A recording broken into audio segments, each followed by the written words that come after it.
तो गाइस कैसे हैं आप सब लोग। ट्रू डीमन के एपिसोड 78 के साथ हाजिर हो। तो लास्ट एपिसोड के एंड पे हमने देखा था कि जो थंडर फिस्ट किंग होता है वो डार्क लॉर्ड से मिलने के लिए आता है। तो जब वो उससे मिलने के लिए आता है उसके लिए वहां पर रिश्वत के तौर पर वाइन लेकर आता है और उसे कहता है कि अब तुमने मेरी वाइन पिया, तुम्हें यहाँ पर इस कॉम्बिनेशन के दौरान मेरे लिए काम करना होगा। तो डार्क लॉर्ड जो होता है इस एपिसोड की शुरुआत में उसे कहता है कि क्या तुम यहाँ पर मुझसे मेरे वाला जो डिसाइपल है वो छीनना चाहते हो, क्योंकि वहां पर उन 6 डिसाइपल्स में से एक डिसाइपल के ऊपर मैंने भी नजर रखी हुई है, क्योंकि अगर तुम यहाँ पर मेरा डिसाइपल मुझसे लेना चाहते हो तो मैं तुम्हारी रिक्वेस्ट नहीं मानूंगा। फिर साथ ही उसे कहता है कि अब जबकि तुमने यहाँ पर मेरे लिए वाइन लेकर आए हो तो फिर मैं तुम्हारे ऊपर एक एहसान कर सकता हूँ कि मैं यहाँ पर तुम्हें एक ऑप्शन दूंगा। तुम यहाँ पर मुझे बताओ कि तुम्हें कौन सा डिसाइपल उनमें से अपने लिए चाहिए, क्योंकि ये दोनों यहाँ पर किसी डिसाइपल को मारने की बात नहीं कर रहे बल्कि एक डिसाइपल को अपने लिए डिसाइपल चूज करने की बात कर रहे होते हैं। थंडर फिस्ट किंग वहां पर सोच रहा होता है कि ये काफी ज्यादा समझदार इंसान है, ये चाहता है कि मैं यहाँ पर पहले से बताऊं कि मैं कौन सा डिसाइपल के ऊपर नजर लगाकर बैठा हुआ हूँ। और इसी के साथ ही उसे कहता है कि अच्छा ठीक है, मैं यहाँ पर तुम्हें बताता हूँ कि मुझे कौन सा डिसाइपल चाहिए।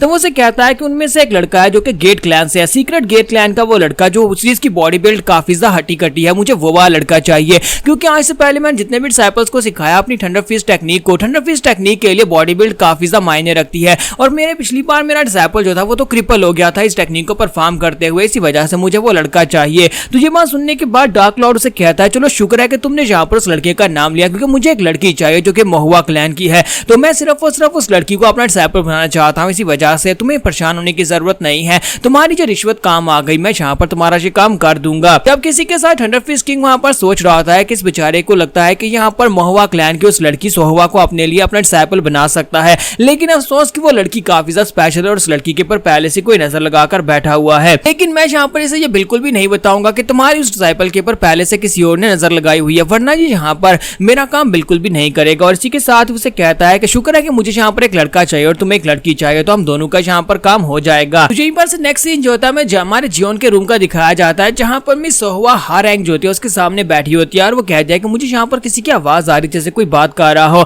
तो हमारा जियोन उसे कहता है कि बस भी करो, तुम यहाँ पर किस बारे में बात कर रही हो, मैंने यहाँ पर तुम्हें एक काम के लिए बुलाया था और तुम यहाँ पर फिलहाल मेरे ऊपर ध्यान दो। और इसी के साथ ही उसे कहती है बताओ कितनी रात के वक्त तुमने मुझे क्यों बुलाया है। साथ ही वो सोच रहे होते हैं कहीं इसका दिमाग यहाँ पर बाकी के सभी ठरकियों की तरह तो नहीं हो गया आधी रात के वक्त या मुझे अपने रूम के अंदर बुलाकर कुछ ना कुछ तो करना चाहता होगा। तुम्हारा जियोन उसे कहता है कि मैं तुम्हारे साथ यहाँ पर स्पारिंग मैच करना चाहता हूँ, क्योंकि लास्ट टाइम भी हम दोनों ने मैच किया था, यानी लास्ट टाइम हम दोनों ने फाइट की थी और उस वक्त तुम मुझसे हार गई थी, लेकिन इस बार फिर से मैं यहाँ पर तुम्हारे साथ स्पार करना चाहता हूँ। तो ये बात सुनते ही वो शर्माना शुरू कर देती है और कहती है क्या तुम इस वक्त रात के वक्त मेरे साथ कल्टिवेट करना चाहते हो। और साथ ही वो घबरा रही होती है और कहती है ऐसा बिल्कुल भी नहीं हो सकता, ये मेरे साथ यहाँ पर ऐसा कैसे कर सकता है। तुम्हारा जियोन उसे कहता है कि लगता है कि तुमने गलत सुना, मैंने कहा कि हम दोनों यहाँ पर फाइट करने वाले हैं। ये बात सुनने के बाद हारैंग कहती है अच्छा ठीक है, मुझे अब समझ आए कि तुम यहाँ पर क्या कह रहे हो, इसका मतलब यह है कि हम लोग यहाँ पर एक फ्रेंडली डूल करेंगे। और साथ ही वो सोच रही होती है कि मैं यहाँ पर पता नहीं ऐसा क्यों सोच रही थी, वैसे भी मुझे नहीं लगता कि ये मुझे एक लड़की समझता भी है, क्योंकि इसने कभी मुझे लड़की की तरह ट्रीट ही नहीं किया। और इसी के साथ ही वो उसे कहता है कि अब यहाँ पर चलो जल्दी से उठकर खड़ी हो जाओ, क्योंकि हम दोनों को यहाँ पर फाइट करनी होगी।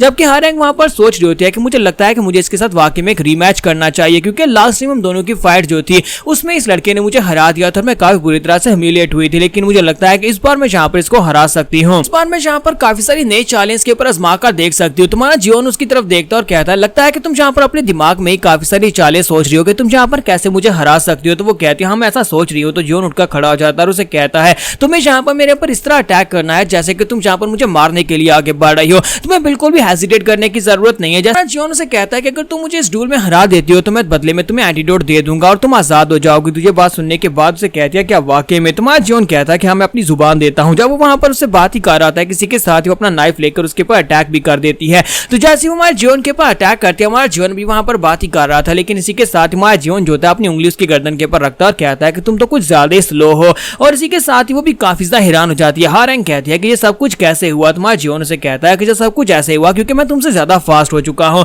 और इसी के साथ हमारा जियोन काफी ज्यादा खुश हो रहा था कि मैंने यहाँ पर नई स्पीड को अचीव कर लिया, क्योंकि उसने यहाँ पर पिछली एपिसोड में ब्रेक थ्रू किया था, इसी वजह से उसकी स्पीड पहले से काफी ज्यादा बढ़ चुकी है। तो ब्लू स्पिरिट उसे कहती है कि तुम्हें यहाँ पर ज्यादा खुश होने की जरूरत नहीं है, तुमने सिर्फ और सिर्फ ब्रेक थ्रू किया है, लेकिन अभी भी यहाँ पर इस सारी की सारी एनर्जी और इस सारी पावर्स को स्टेबलाइज करना बाकी है, वरना तुम यहाँ पर इसकी फुल पावर और इसकी फुल मास्टरी को अचीव नहीं कर पाओगे। तुम्हारा जियोन कहता है कि अच्छा तो ऐसी बात है। और इसी के साथ वो काफी ज्यादा खुश हो रहा था, कहता है कि पहले मैं यहाँ पर मार्शल आर्ट्स को सिर्फ और सिर्फ बदला लेने के लिए अपने लिए यूज करना चाहता था, यानी कि इनको सीखना चाहता था, लेकिन अब मुझे लगता है कि जैसे जैसे मैं मार्शल आर्ट्स को सीख रहा हूँ मैं स्ट्रॉन्ग होता जा रहा हूँ, अब मुझे और चाहिए, मुझे और चाहिए, मुझे और ज्यादा चाहिए। और और वो डीमन की तरह वहां पर हंसना शुरू कर देता है, जबकि हारंग साइड के ऊपर खड़ी देख रही होती है और कहती है कि 2 हफ्ते पहले तक तुझे यहाँ पर इतना पावरफुल नहीं था, लेकिन 2 हफ्ते में हम दोनों में इतना बड़ा गैप हो गया है कि मुझे लगता है कि जैसे मेरे सामने एक बहुत ही बड़ी दीवार है जिसको मैं कभी फलांग कर दूसरी तरफ नहीं जा सकती। ये लड़का बिल्कुल एक मॉन्स्टर की तरह है। और इसी के साथ ही नेक्स्ट दिन का सीन दिखाया जाता है जहां पर अरीना में सभी लोग आकर इकट्ठे होते हैं, क्योंकि इनका आखिरी ट्रायल जहां पर होने वाला है।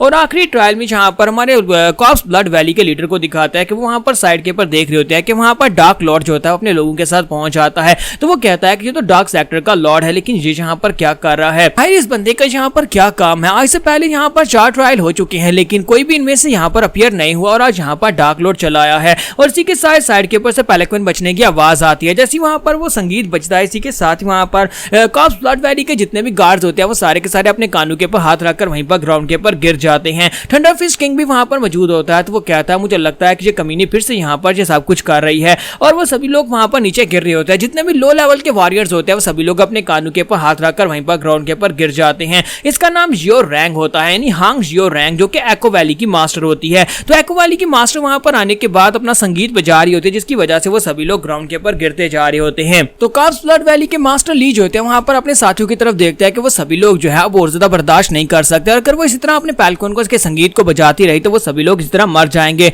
तो वो कहता है कि ये कमीनी वाकई में बहुत ज्यादा बुरी है। जब भी यहाँ पर ये अपने आप को सेटिस्फाई करना चाहती है तभी यहाँ पर आकर अपना म्यूजिक बजा देती है, जिसकी वजह से बहुत सारे लोग जो है वो इसके म्यूजिक के सामने टिक नहीं पाते। ये इसकी स्पेशल पावर है कि ये अपने म्यूजिक के साथ किसी को ढेर कर सकती है। एको वैली की मास्टर कहती है कि मैं यहाँ पर अपने संगीत को काफी हद तक ऊंचे लेवल पर बजा रही हूँ, लेकिन इसके बावजूद तुम सभी गार्ड जो अभी तक यहाँ पर जिंदा हो, तो इसका मतलब यह है कि मुझे यहाँ पर इसके लेवल को थोड़ा सा और बढ़ाना होगा। और इसी के साथ ही उसके लेवल को थोड़ा सा और बढ़ाती है तो गार्ड्स ग्राउंड के ऊपर गिर जाते हैं। तो इसी के साथ ही कॉर्प्स ब्लड वैली का मास्टर जो होता है अपनी तलवार निकाल लेता है और कहता है मुझे लगता है कि मुझे खुद आगे बढ़कर इसको रोकना पड़ेगा। इसी के साथ ही पीछे से वहां पर किंग ऑफ ब्रिलियंस निकल कर आ जाता है। किंग ऑफ ब्रिलियंस वहां पर आने के बाद से कहता है कि हॉन्ग बस बहुत हो गया, यहाँ पर अपनी नौटंकी बंद करो, चुपचाप जाकर अपनी सीट के ऊपर बैठ जाओ। तो वो उसे कहती है कि देखो तो जरा यहाँ पर किंग ऑफ ब्रिलियंस आया है, लेकिन तुम्हें इस सबसे क्या फर्क पड़ता है। तो उसे कहता है कि मुझे सबसे फर्क पड़ता है, ये एक बहुत ही खास जगह है जहां पर मैं अपीयर हुआ हूं, जहां पर मैं अपीयर हुआ हूं वहां पर मेरे रूल्स चलेंगे, इसलिए चुपचाप आकर बैठ जाओ वरना यहाँ से दफा हो जाओ। तो उसकी बात सुनने के बाद चुपचाप जाकर बैठ जाती है, क्योंकि एक बार पहले इन दोनों के आपस में फाइट हो चुकी है जहां पर किंग ऑफ ब्रिलियंस ने इसे यहाँ पर तकरीबन मार ही दिया था। इसकी वजह से ये थंडर यानी कि इसी वजह से ये किंग ऑफ ब्रिलियंस से काफी ज्यादा डरती है। तो वो सभी लोग जाकर बैठ जाते हैं और सभी देखने वाले काफी ज्यादा हैरान हो रहे होते हैं कि यहाँ पर आज 4 लॉर्ड्स क्यों बैठे हुए हैं, जिनमें से 2 किंग हैं और 2 लॉर्ड्स हैं, यानी कि वैलीज के लॉर्ड हैं। पता है कि ये लोग पर्सनली यहाँ पर डिसाइपल्स को अपने लिए चूज करने के लिए आए हैं। तो कॉर्प्स ब्लड वैली का जो लीडर होता है वो किंग ऑफ ब्रिलियंस के पास जाता है, जाकर उसे ग्रीट करता है और कहता है कि सर आज से पहले तो आप कभी भी यहाँ पर कॉर्प्स ब्लड वैली के कंपटीशन के एंड रिजल्ट्स के लिए बिल्कुल भी नहीं आते, आज यहाँ पर आप किसी स्पेशल के लिए आए हैं। तो इसी के साथ ही वो खामोश हो जाता है, सामने डिसाइपल्स की तरफ देखता है और साथ ही वहां पर उसकी नजर जियोन के ऊपर पड़ती है और वो कहता है मैं यही तो देखने के लिए आया हूँ, मुझे लगा था कि इसे यहाँ पर मरने के लिए कॉर्प्स ब्लड वैली में भेजा गया था, लेकिन ये लड़का अभी तक जिंदा है। तो वो इस बात को लेकर काफी ज्यादा खुश इसलिए है क्योंकि हमारे जियोन के पास सीक्रेट मैनुअल है, उसके पास वो सीक्रेट टेक्निक है लूनार वेन टेक्निक, जिसको हासिल करने के लिए वो ये चाहता था कि वो जिंदा रहे। यहाँ पर हमारी एपिसोड 78 का एंड हो जाता है। तो नेक्स्ट एपिसोड में देखेंगे कि हमारा जियोन जो है उसे कौन यहाँ पर चूज करेगा, कौन सा मास्टर से अपना डिसाइपल बनाएगा। तो एपिसोड की एक्सप्लेनेशन अच्छी लगी हो तो वीडियो को लाइक करना मत भूलिएगा। Thank you.